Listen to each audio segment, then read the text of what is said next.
Hello there, everyone. This is Mr. D coming to you with the Holy Chronicles of Genesis.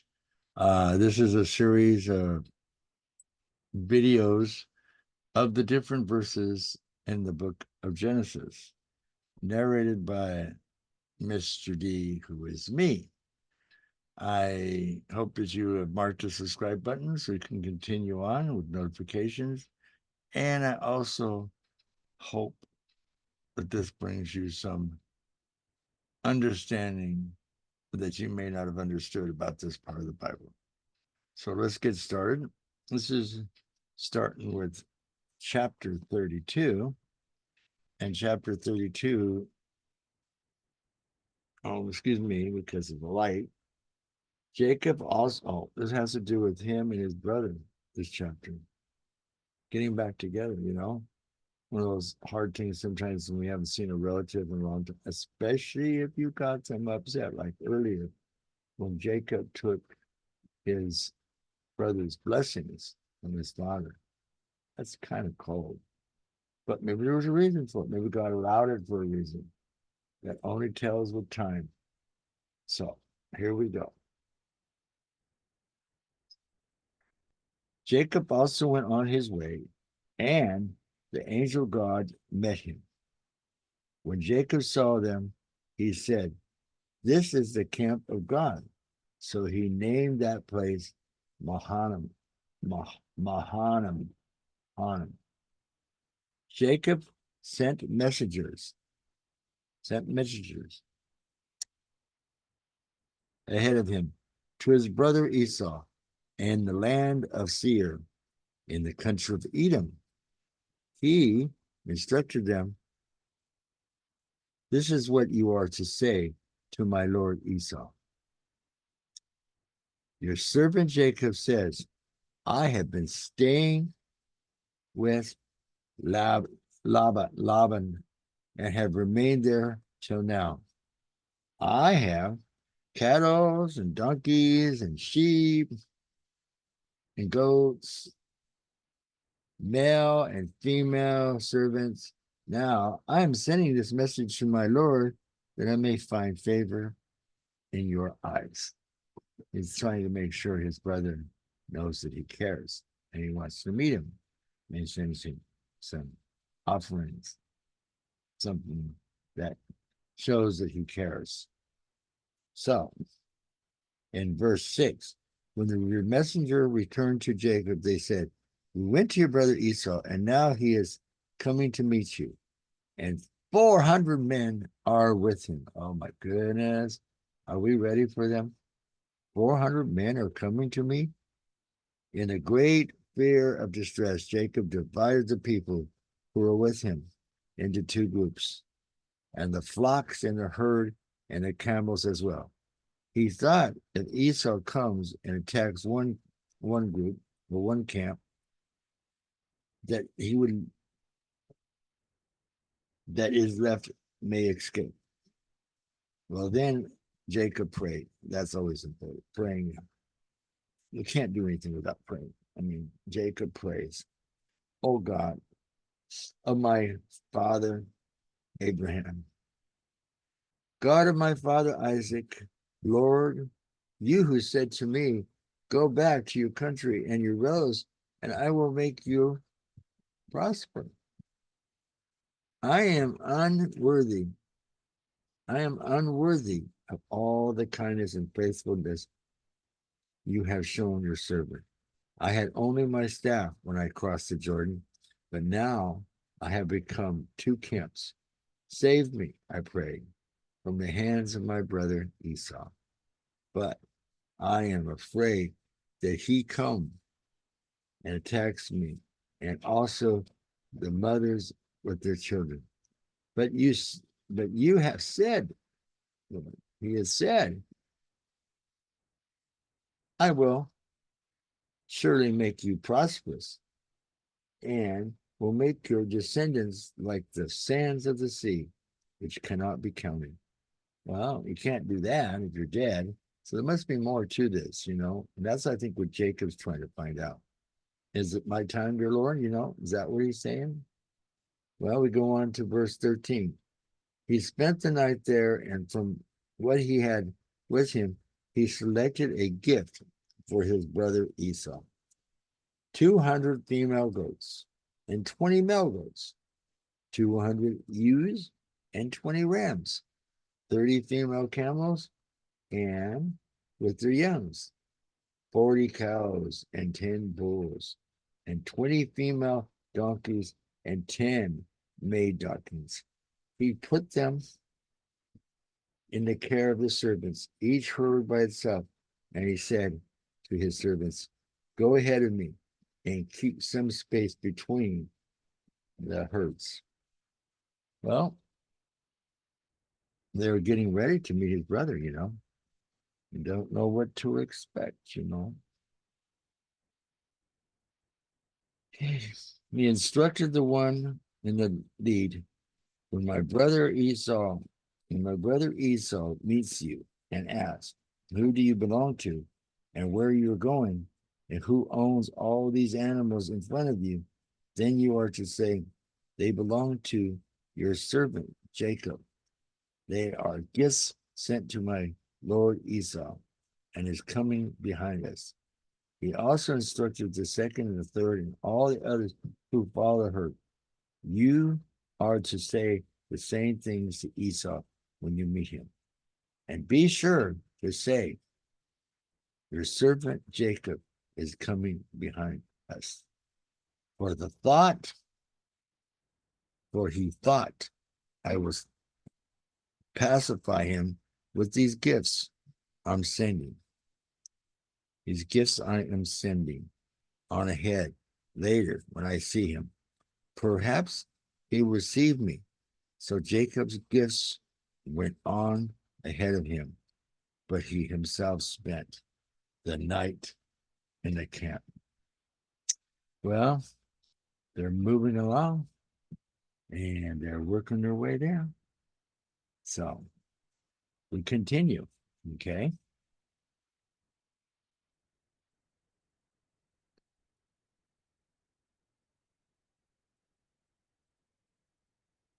So Jacob spent it in the camp. So let's see what happens.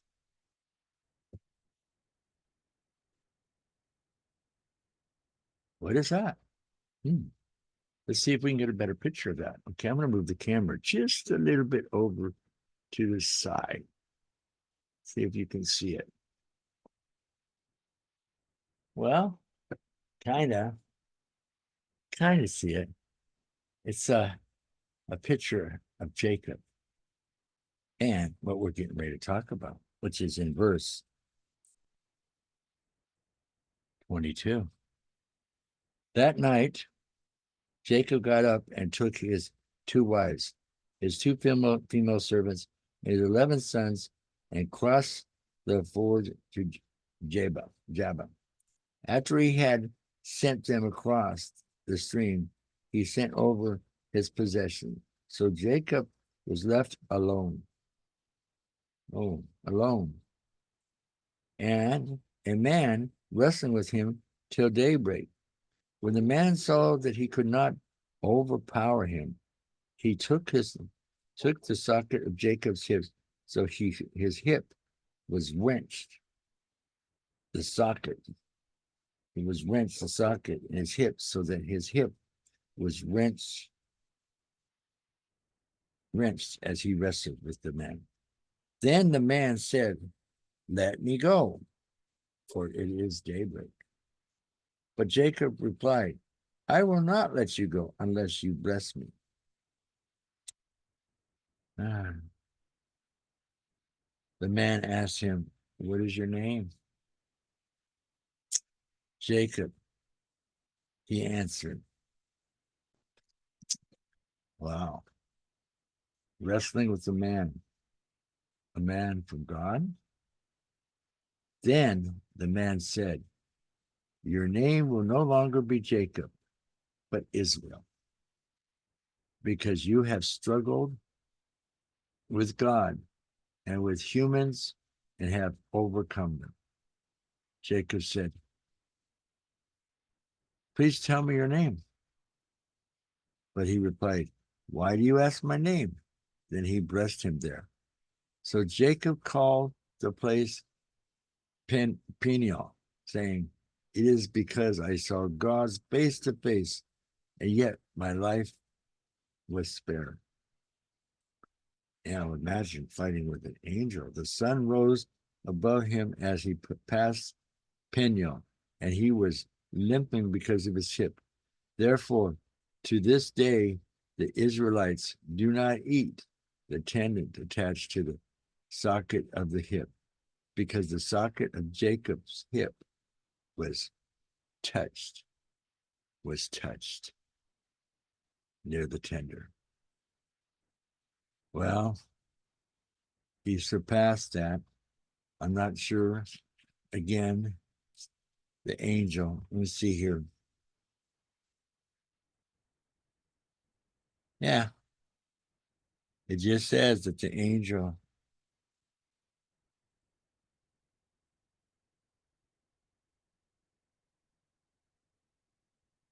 said a man wrestles with him. Well, in verse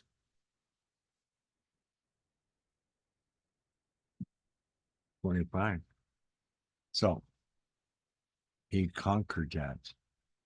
That is the end of chapter 32. And I made it to 32, 33, because 33 is kind of short and it talks about what happened.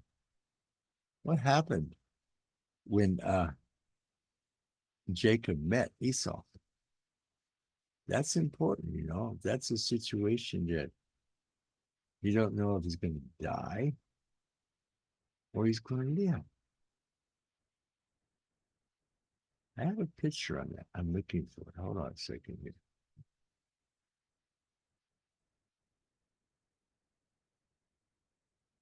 Yes. I think we'll go with this picture. I had a hugging picture. I don't know what happened to my hugging picture.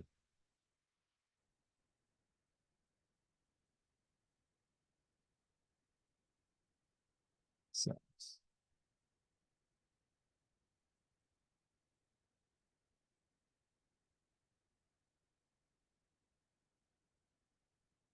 well, you know what? Jacob meets him. So we'll take this picture. He meets him. Chapter 33. Jacob looked up, and there was Esau. After he battles an angel, then he looks up shortly, the way the verses go here. Now, whether it happened immediately, but he looked up, and now he saw Esau coming with his 400 men. So he divided the children among Leah, Rachel, and her two female servants. He put the female servants and their children in front, Leah and her children next, and Rachel and Joseph in near.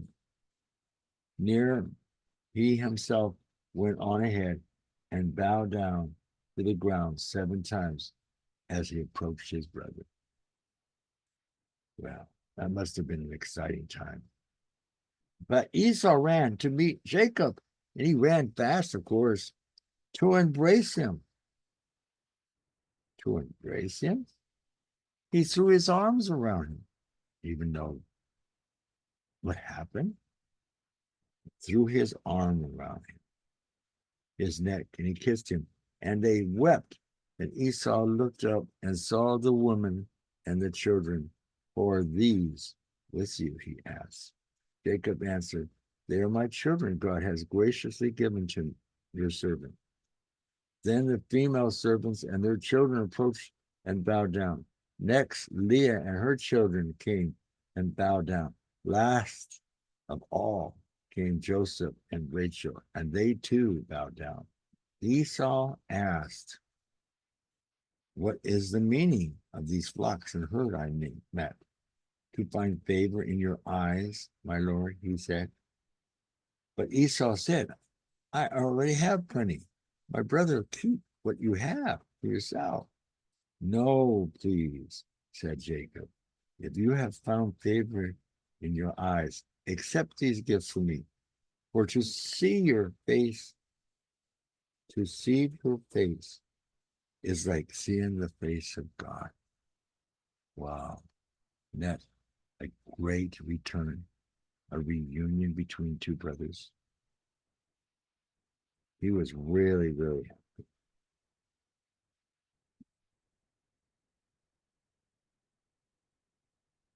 Verse 16 again. So that day Esau started on his way back to Seir. Jacob, however, went to Sukkah, where he built a place for himself and made shelter for his livestock. That is why the place is called Sukkah. Wish I could say these words all correctly. That's the one thing about all these. It's not easy for me to say these words as it is, and I can't get the right pronunciation. And the last verse, 18. After Jacob came from Badan Aram, he arrived safely at the city of Shechem in Canaan and camped within the sight of the city. For 100 pieces of silver he brought from the sons of Hamor, the father of Shechem, and the plot of the ground where he pitched his tent. There he set up a pillar, set up an altar, and called it El Elcha, Israel. It's called El Elho, Israel. Wow. I mean, the bonding stage, the growth stage, the fighting stage, why he had gotten himself into a situation of fighting with an angel. I'm not sure why, but the fact is, we're asking for a blessing and the effect. How the angels interacted with the people of the old is still learning myself. How in God chooses the angels to participate, but I do know they're there. They're there to help us. They're there to be with us. And that's the most important thing we need to remember, that God is with us all the time. So this closes chapter 33. And chapter 33 leaves us open.